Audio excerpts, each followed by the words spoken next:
நாம் கல்வியை ஒரு குடும்பமாக அ பார்க்க வேண்டும் என்று குமரகுருபரர் விரும்பியிருக்கிறார்.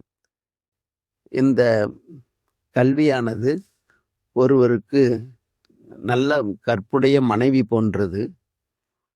அந்த கல்வியின் மூலமாக கவிதை பெறுகின்ற ஆற்றல் ஒருவருக்கு வாய்த்ததேயானால், அது நல்ல புதல்வர்களை பெற்றதனுடைய பலனாக அமைகின்றது.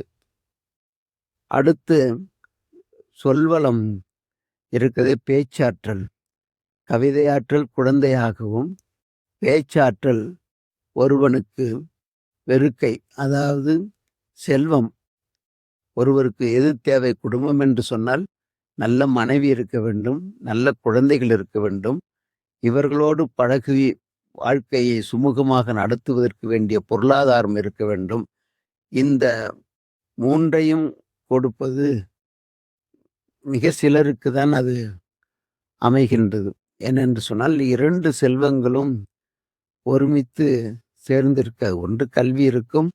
அவன் அந்த காலத்திலே பார்த்தால் புலவர்கள் எல்லாம் வறுமையில் இருப்பதாகவே நமக்கு காட்டப்பட்டிருக்கிறது இலக்கியங்களில்.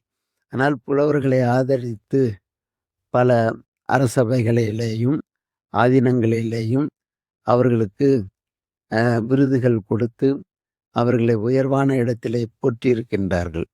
ஆனால் இந்த ஒரு குடும்ப சூழ்நிலையை கல்வியோடு ஒப்பிட்டு காட்டுகின்ற பாங்கு இந்த நீதிநெறி விளக்கத்திலே, கல்வியே கற்புடைய பெண்டீர், அப்பெண்டிற்கு செல்வ புதல்வனே இருங்கவியா, சொல்வளம் மல்லல் வெறுக்கையா, மானவை மண்ணுறுத்தும் செல்வமும் உண்டு சிலர்க்கு என்று காட்டுகின்றார்.